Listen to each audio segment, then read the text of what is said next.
Hello everyone. তো আজকে হচ্ছে রথ। তো রথে সকাল থেকে মোটামুটি একটু হালকা হালকা বৃষ্টি হচ্ছে, আবার কখনো রোদ উঠছে। তো ভাবলাম আজকে যেহেতু রথ আর বৃষ্টিও হচ্ছে, তাহলে ভাবলাম আজকে খিচুড়ি বানাই। তো আজকে খিচুড়ি বানাবো সম্পূর্ণ নিরামিষ পদ্ধতিতে। তো এইখানে দেখো মুগ ডালকে আমি ভালো করে ভেজে নিয়েছি। তো একটু মুগ ডালটাকে না আমি ভালো করেই ভেজেছি যাতে ফ্লেভারটা ভালো আসে। আর নিয়েছি গোবিন্দভোগ চাল। তো চাল যতটা চাল নিয়েছি ততটা ডাল আমি নিয়েছি, অর্থাৎ চাল আর ডাল কিন্তু আমি সমান সমান নিয়েছি। এরপর ভালো করে ধুয়ে আমি বসিয়ে দিলাম সেদ্ধ হতে, আর দিয়ে দিলাম হলুদ আর পরিমাণ মতো নুন। তো নুন আর হলুদ দিয়ে ভালো করে আমি এখন এই খিচুড়িটাকে ফুটিয়ে নেবো যতক্ষণ না চাল ডাল একেবারে আমার ফুটে যায়। তো চাল ডাল এখানে আমার সেদ্ধ হয়ে গেছে। তো এখন দেবো আমি হচ্ছে আদা বাটা। তো আমি কাঁচা লঙ্কা বাটা দেবো না, যেহেতু আমার বাচ্চারা খাবে। তো এবার কড়াইতে দেখো তেল গরম করতে বসিয়ে দিয়েছি। তেল গরম হয়ে গেলে এর মধ্যে আমি বেশ কয়েকটা শুকনো লঙ্কা, বেশ কয়েকটা তেজপাতা আর দিলাম জিরে।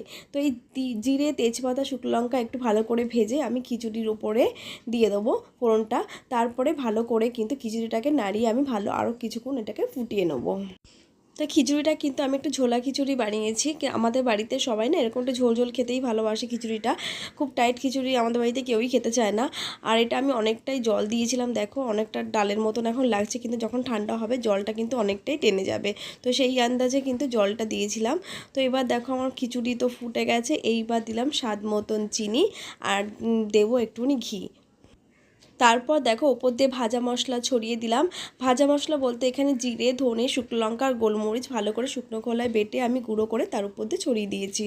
তারপরে দেখো বানাবো হচ্ছে কচুর শাক।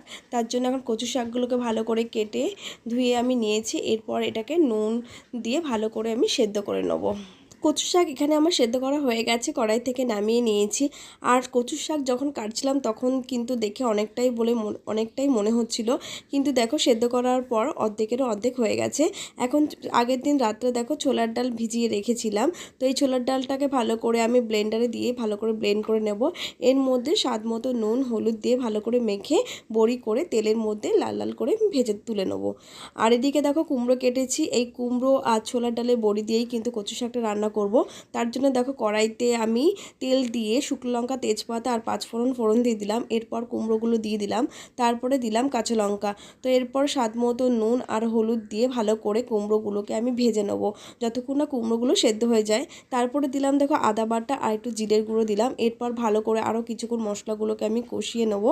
তো এদিকে দেখো দেখছিলাম কুমড়োটা আমার প্রায় সেদ্ধ করা হয়ে গেছে। তো এখন আমি কচু শাকটা এর মধ্যে দিয়ে দেবো।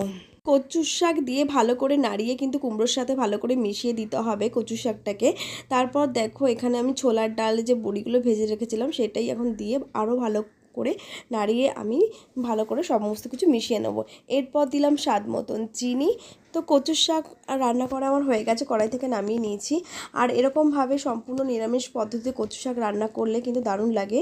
এরপর বানাবো হচ্ছে আলুর দম। তার জন্য দেখো আলুর খোসা ছাড়িয়ে প্রেসার কুকারে আমি আলুগুলোকে সেদ্ধ করে নিয়েছি। এখন কড়াইতে তেল দিয়ে দিয়েছি। তেলের মধ্যে আমি হলুদ নুন দিয়ে ভালো করে মিশিয়ে নেব। তারপর দেখো সেদ্ধ করা আলুগুলোকে তেলের মধ্যে ছেড়ে দেবো। তারপরে ভালো করে আলুগুলোকে এপিট ওপিট করে লাল লাল করে ভেজে আমি কড়াই থেকে তুলে নেব। এরপর একই কড়াইতে দেখো আমি তেজপাতা শুকনো লঙ্কা আর দিলাম জিরে। ফোড়নটা ভাজা হয়ে গেলে এর মধ্যে দেবো হচ্ছে জিরের গুঁড়ো, আদা বাটা, আর দেবো ধনের গুঁড়ো, আর দেবো একটু সামান্য লঙ্কার গুঁড়ো দিয়ে তারপরে নুন দিয়ে দেবো স্বাদ মতন। ভালো করে তারপরে এই মশলাটাকে কিন্তু জল ঢেলে ঢেলে কষিয়ে নেব। তো এখানে কিন্তু মশলাটা আমার কষানো হয়ে গেছে। এখন ভেজে রাখা আলুগুলো দিয়ে আরও কিছুক্ষণ আমি এটাকে কষিয়ে নেব। তো মশলা কষানো আমার হয়ে গেছে। এরপর সামান্য জল দিয়ে ভালো করে ফুটিয়ে আমি নামিয়ে দিলাম নিরামিষ আলুর দম। এরপর দেখো খিচুড়ির সাথে করব আরও হচ্ছে পটল ভাজা। তার জন্য পটলগুলোকে মাঝখান থেকে কেটে আমি পটলগুলোকে ভেজে নেব। আর করেছিলাম পাঁপড় ভাজা। আর খিচুড়ির সাথে কিন্তু পাঁপড় ভাজা খেতে কিন্তু দারুণ লাগে।